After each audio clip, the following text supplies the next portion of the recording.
Welcome to Backwoods University, a place where we focus on wildlife, wild places, and the people who dedicate their lives to conserving both. Big shout out to Onyx Hunt for their support of this podcast. I'm your host, Lake Pickle. On this episode, we're going to learn all about what I refer to as the most beloved non-native wildlife that we have in the entire country. So beloved and accepted, in fact, that many folks don't even realize that they're not native. It's time that we learn about the crazy history and widespread ecological impacts of the ring-necked pheasant. I can promise you this, by the end of this episode, whether you're a die-hard pheasant hunter, a first-timer, or even if you're someone who doesn't have interest in hunting pheasants, you'll never be able to think of them the same way again. Let's get into it.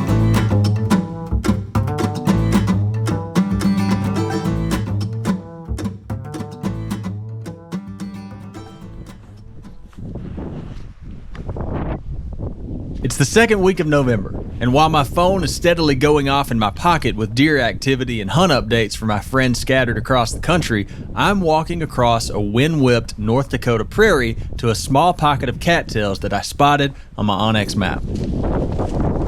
When we approach the edge of the cattails, I give my dog Knox the signal to hunt, and he tears off into the thick cover with his nose to the ground. He knows what to do from here. After walking about 60 yards while constantly keeping an eye on my dog, I notice that all of a sudden he has an uptick in enthusiasm. His tail starts wagging harder and faster. His movements are much more quick and deliberate. I know all too well what this means. He smells a bird. And now he's trying to find it and flush it. I tighten my hands around my shotgun and I start scanning back and forth from the cover to Knox, trying to catch the first sign of a flushing pheasant. This behavior goes on for a couple yards and seconds until finally 2 rooster pheasants flush out of the edge of the cattails. I raised my gun and I fired 2 shots. The first one was all air and no feathers. That's no good. The second shot, however, found its mark. And now I'm quickly walking that direction as I watch Knox run over and scoop the pheasant up off the ground. Good boy, Knox. Good boy. That is how it's done right there. Get him, Knox. Good boy. So the key here is that was a really big piece of plots.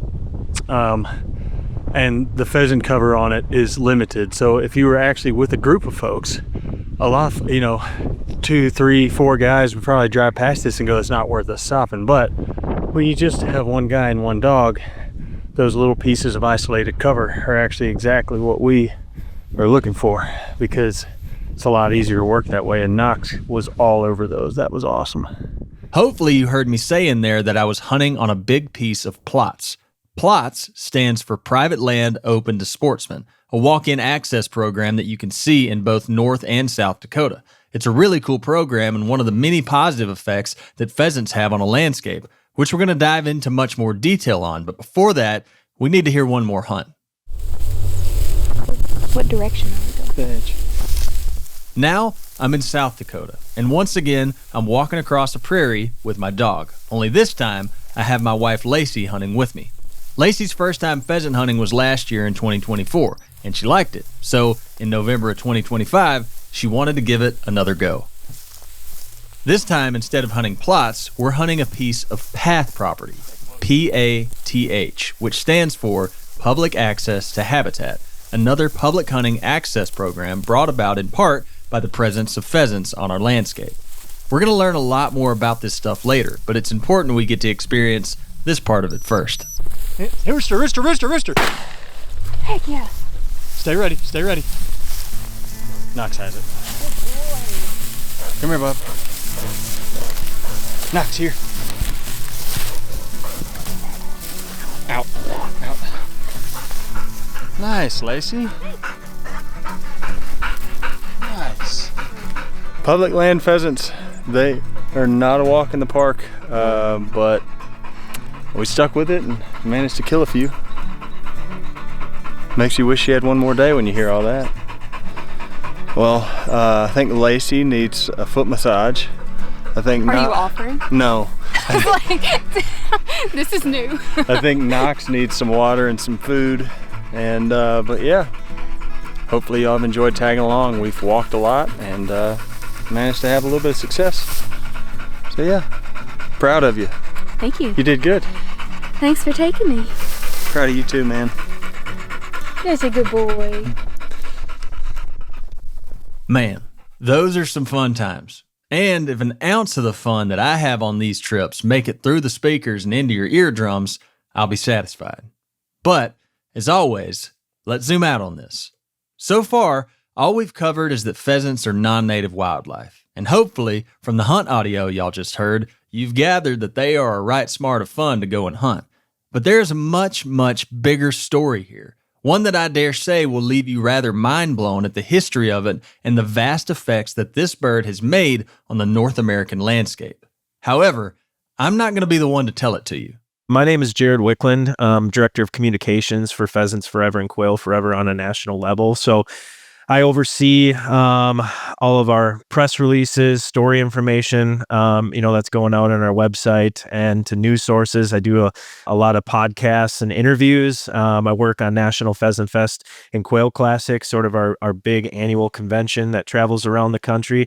Do a lot of different things to support our wildlife habitat conservation work and basically tell the story of our volunteers at an organization that sort of rose from the ashes in 1982 when a group of pheasant hunters saw the connection between upland habitat loss and declining pheasant populations, and an organization was needed, and that's how Pheasants Forever was formed, and sort of the same way for Quail Forever in 2005. Jared is going to be the perfect person to share this crazy pheasant story with us. I want to kick this thing off by learning about how a bird that originally existed in Asia wound up in North America. You know, the history of pheasants goes really far back. Actually, some of the earliest attempts to introduce pheasants were actually in the 1700s. For instance, there were accounts of George Washington introducing multiple species at his Mount Vernon estate, which I think is pretty cool. But the first successful attempt was the release of wild-caught birds in the late 1800s.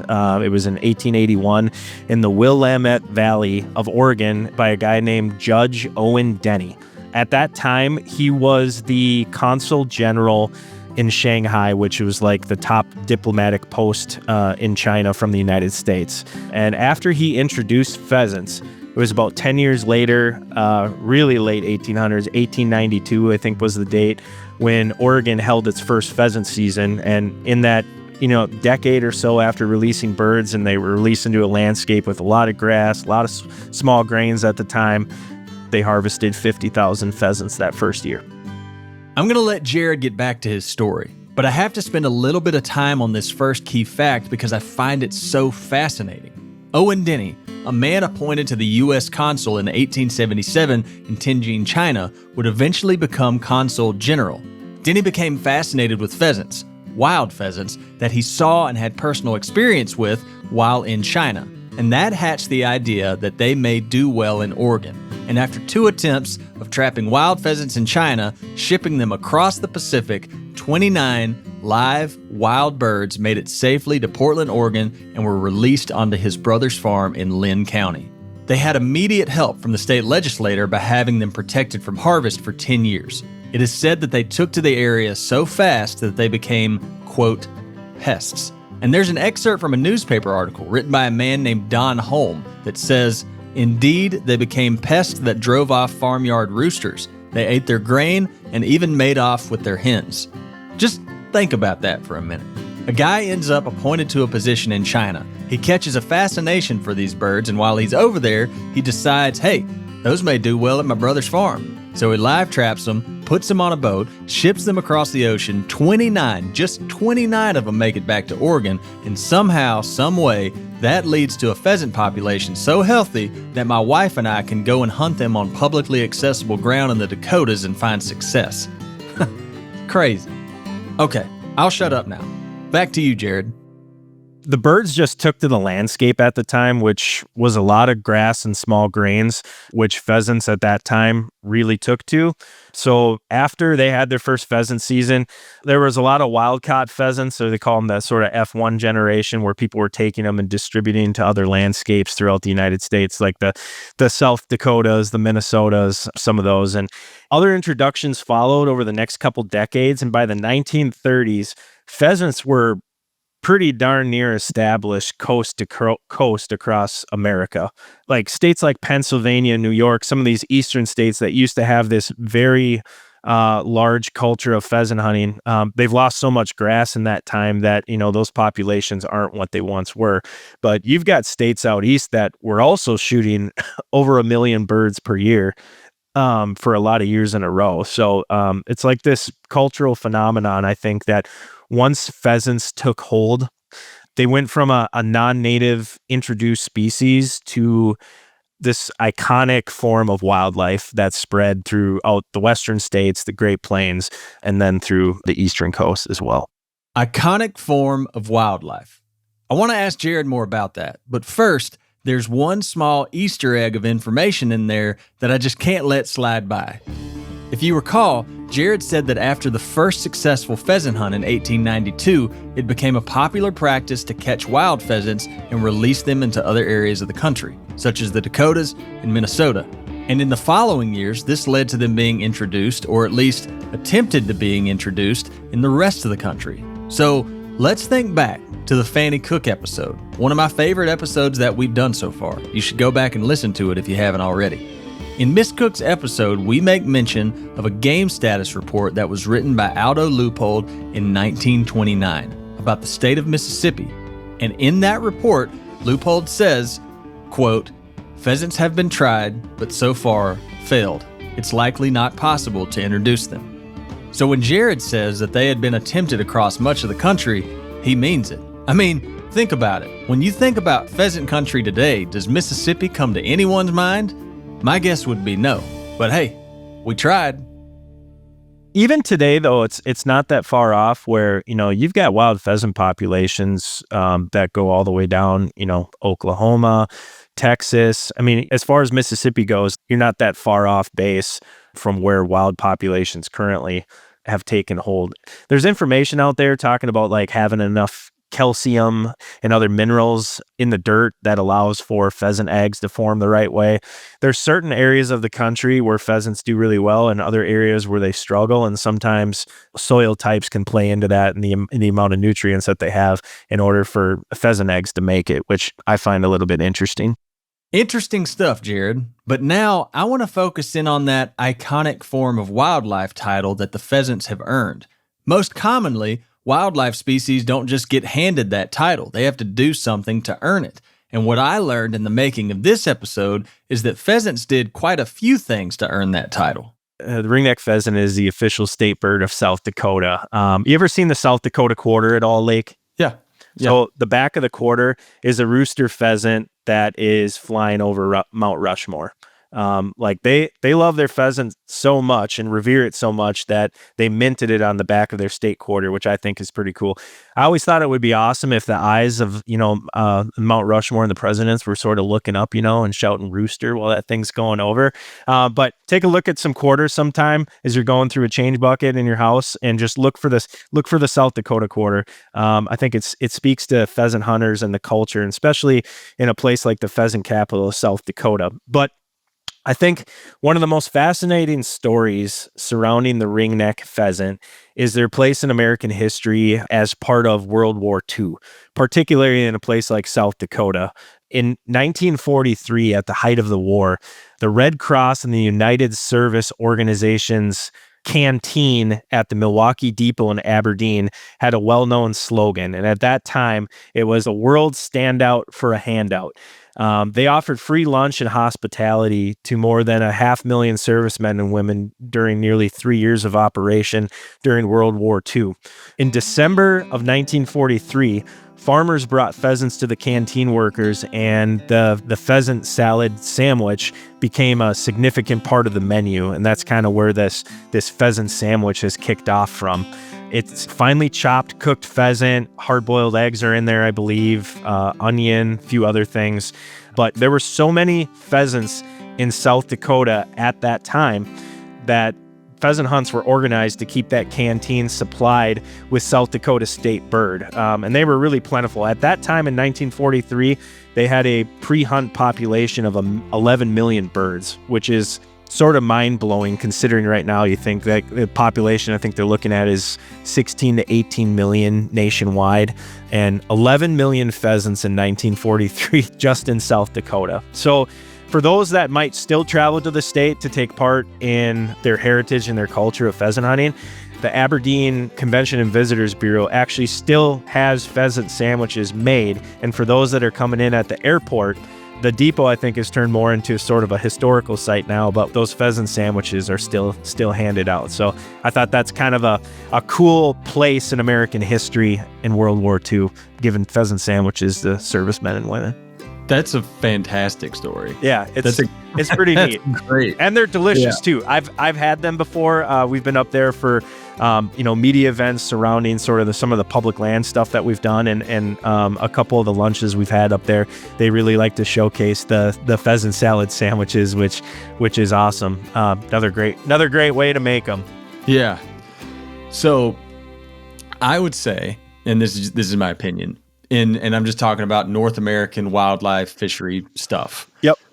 Most of the time, when you hear the term non-native wildlife, whether they're talking about a bird, whether they're talking about a mammal, whether they're talking about a fish, it's brought up with a negative connotation. Yep.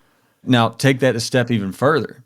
Most of the time, when you hear non-native wildlife and they're being introduced somewhere, or they're being, transplanted from one area to another, even more so skewed towards that's normally brought about with a negative connotation. This is like an obvious example here, but like wild hogs, a non-native, very destructive wildlife. Yep. We know they're destructive. To this day, wildlife departments have crazy issues with folks trying to sneak around and live haul them and turn them loose because they want to hunt them. Yep. How in the world? It's so like fascinating to me that you have a bird in a ringneck pheasant that took hold in much of the North American landscape and was not only accepted into our culture, but so much so that it's the state bird of South Dakota, that it's on a quarter, that, you're getting fed pheasant sandwiches when you get off an airplane. Like how does a bird that is not a native wildlife, how does it embed itself so well into our culture that it's like, yeah, we know you're not native, but come right in. You're one of us now. Like how did that happen? Before I answer that question, first and foremost, I want to thank you for referring to the ringneck pheasant as a non-native species as opposed to invasive. We get a lot of people that come on certain feeds or podcasts, social media in general, and refer to the pheasant as invasive. And like you said, that negative connotation, like they're having a negative impact on the landscape. And that's simply not true. I mean, you look at a place like South Dakota, they've got multi-$100 or $1 million industry built around pheasants. In the Farm Bill now, in the Conservation Reserve Program, that pays landowners to put grass on the landscape or conserve resources. I think the pheasant and plenty of other species out there, but the pheasant is one of them that basically has helped with putting sort of that wildlife distinction into the Farm Bill as far as grass. It's like this strategic grassland reserve. So they're a non-native species. They're not invasive, and they've become sort of this icon of the Midwest and Great Plains. And I'll throw this out there, and people can disagree with me, but to some degree, pheasants have become a colorful indicator of environmental health across the region. When we have a lot of buffers and we have a lot of grass on the landscape, when we have good weather too, that makes a ton of pheasants and other wildlife. They promote pollinators, and a lot of the work that we do surrounds pollinators, which makes for wonderful pheasant habitat. It creates clean water, creates clean air. I mean, there's a lot of environmental benefits that come with managing for the ringneck pheasant. So yeah, to your point, I'm fine calling them sort of this non-native species, invasive. You can throw that out. I think that's garbage, but they've really turned into this icon of the Midwest and Great Plains, and one of the reasons why they're called the king of game birds. Allow me to break down for you what I think is a fast track for gaining the title of iconic wildlife. Number 1, prove to be of high cultural value. Pheasants accomplished this with the many hunting opportunities they created, as well as a few standout instances like the pheasant sandwich story that took place during World War II. Number 2, prove that your existence on the landscape is beneficial both for you, for humans, for other wildlife species, and for wildlife habitats. Pheasants have done this in a lot of ways. One of the most notable ways is becoming so beloved that they made it into the Farm Bill talk. And lastly, and this one is quite a feat, but become so popular that you have a large conservation organization built completely around you. Let's pause and think about this one for a minute. Out of all the big conservation organizations out there that you know, the National Wild Turkey Federation, Ducks Unlimited, Rocky Mountain Elk Foundation, for example, all of which I'm a big supporter of. But those are all native wildlife. How many conservation organizations built around non-native wildlife can you list off? You ever hear of a Wild Hog Forever Federation? If you do, let me know. I mean, seriously, let me know, because someone would need to put a stop to that. But for real, think about that. It's quite a feat accomplished by a small, brightly colored Asian bird, right? You know, from the beginning of time when Pheasants Forever was created in 1982, and Dennis Anderson at the time, who still writes for the Minnesota Star Tribune right now, basically wrote an article talking about how, you know, we've lost a lot of habitat on the landscape. And he begged the question, have you ever seen a pheasant or other wildlife freeze to death on the side of the road during a harsh winter when there's no habitat available? And that's really sort of what sparked this generation of pheasant hunters and creating Pheasants Forever and our volunteers to basically go out and do good things for the bird, whether it's habitat, whether it's public access, which inevitably leads to habitat. There's a lot of different birds, I think, that you can work a bird dog on. Pheasant, to me, is just sort of the upper echelon of why people follow a bird dog around, especially, and the landscapes that they live into are so varying. Everything from, you know, we talked about Northeast Iowa at the beginning of this, and sort of that driftless region to sort of these stark rolling landscapes of just grass as far as you can see.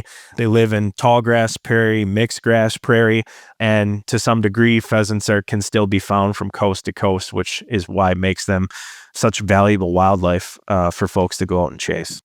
Have y'all ever heard the phrase canary in the coal mine? If you haven't, it basically means an indicator for danger or failure. Well, I think we should coin our own. From now on, instead of saying canary in the coal mine, I'm going to say pheasant on the roadside, which honestly wouldn't really work because you see pheasants standing on roadsides even in areas where there is good habitat. But the point I'm attempting to make here is that pheasants became a countrywide indicator for habitat health, which is one of the main reasons Pheasants Forever was formed, and also one of the reasons Pheasants Forever and Quail Forever is known as the Habitat Organization.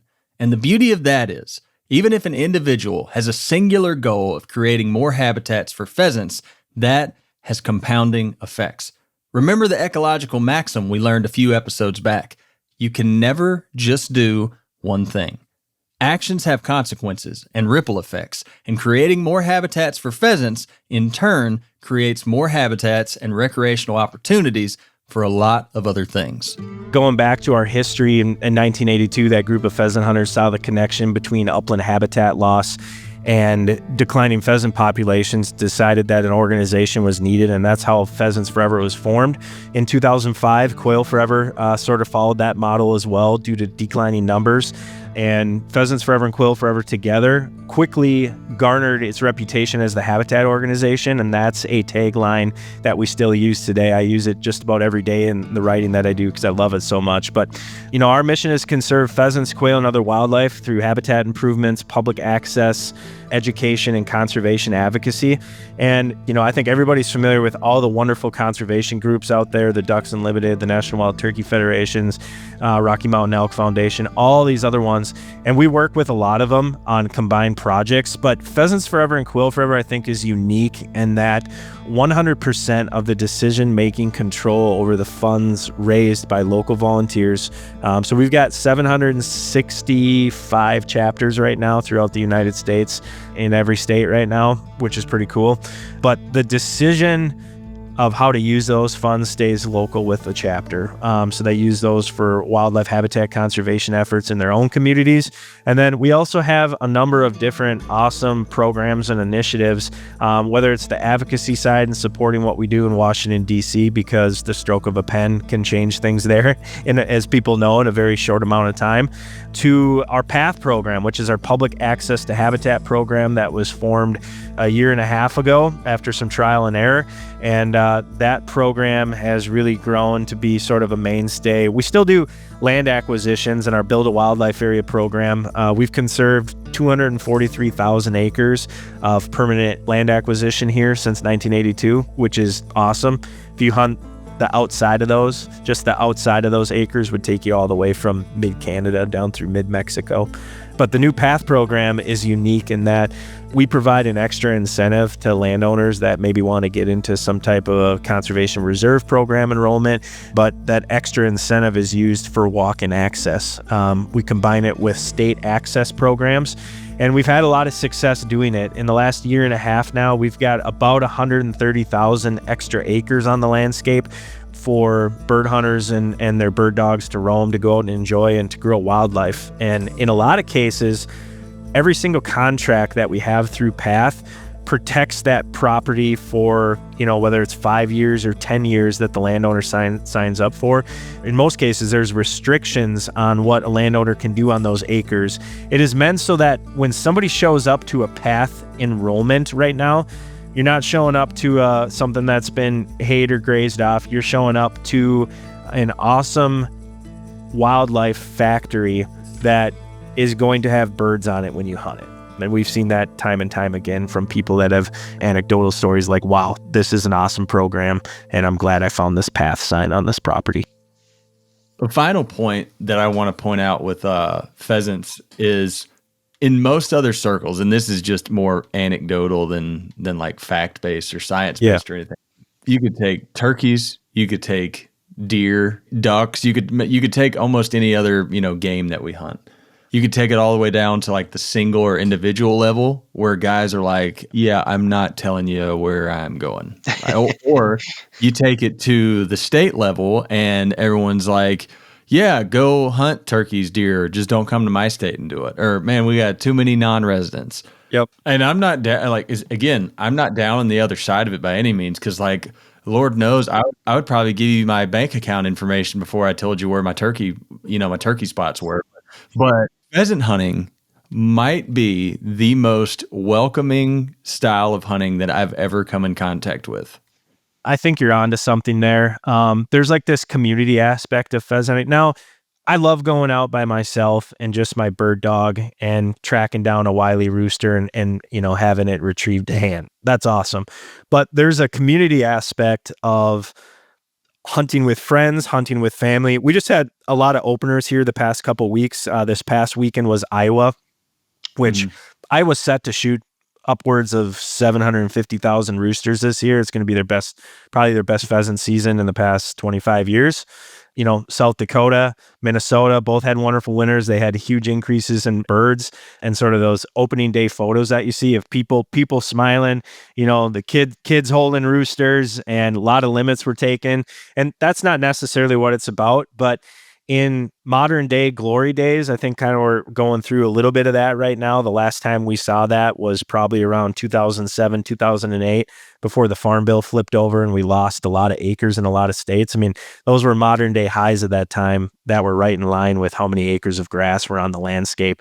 We're seeing some good things this year, and, access is a fine line. I think a lot of these states are inviting South Dakota, North Dakota, Minnesota, Iowa, Kansas, Nebraska. Everybody wants you to come out and experience pheasant hunting or quail hunting or any type of upland hunting in those states. I take a little bit of crap from time to time because as the PR guy, I really like to talk about our access successes as well. Like when we do 1,000-acre land acquisition, I want people to know about it.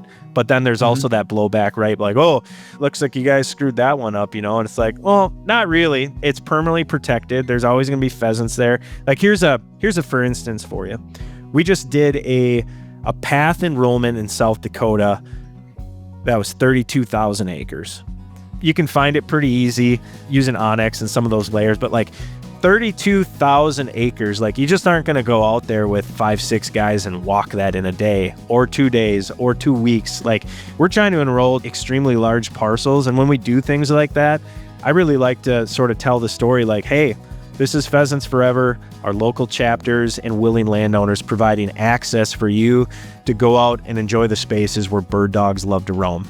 And we're going to continue doing those types of things, but I think you're right. For the most part, it's a little bit different than deer hunting or turkey hunting, where people are like, hey, come on out. We've got this public land and it's full of birds this year for your enjoyment. Exactly. Yeah. But with like pheasants, it's like, come on, man. Yeah, I'll show you. It's a completely different vibe. And it's so interesting to me, like, that this bird is an outlier in so many ways. Like, it's gotten adopted by our country pretty much, and it conjures up like a completely different attitude within its hunting community that we really don't see anywhere else. Yep. And I think Pheasants Forever and Quail Forever as a conservation group is unique right now in that we're updating our strategic plan. We're using the most up-to-date science that's out there to determine, like, hey, if we're going to hold on to these pheasant populations and grow them in these certain areas, like, where are we seeing the biggest increases? Why are we seeing those increases?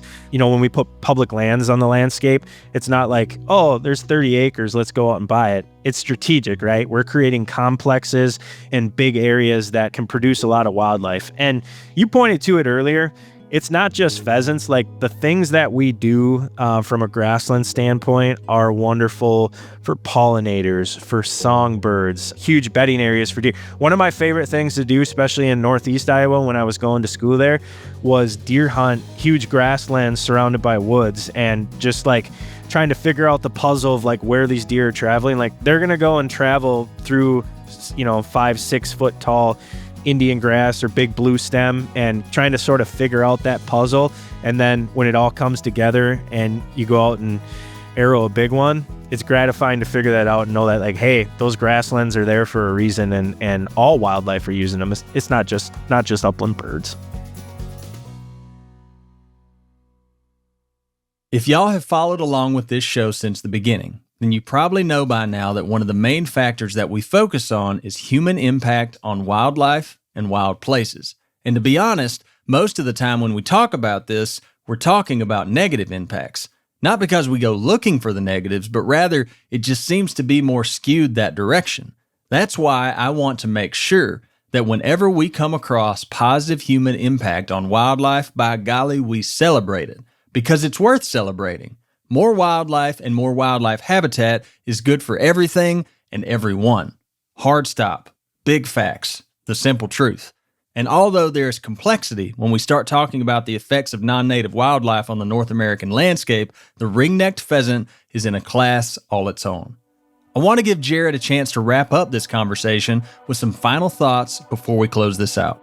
It benefited wildlife. I think it's benefited rural communities as well, farmers and ranchers. I mean, a lot of the work that we do a ton of public lands work. For as much public lands work as we do, we've got a whole contingent of biologists that work on private lands, which is where a lot of pheasants and other wildlife are made in this country. And the grass that we help landowners put down, I mean, those are strategic reserves, not just for wildlife, but for like the cattle industry as well when we do have bad years and years of drought. So there's a saying out there like, what's good for the bird is good for the herd. And it's absolutely true. We can grow wildlife and have all the cattle and corn and things that we want while still mass producing wildlife and having clean water and environmental services that, all Americans enjoy, which I think is really important.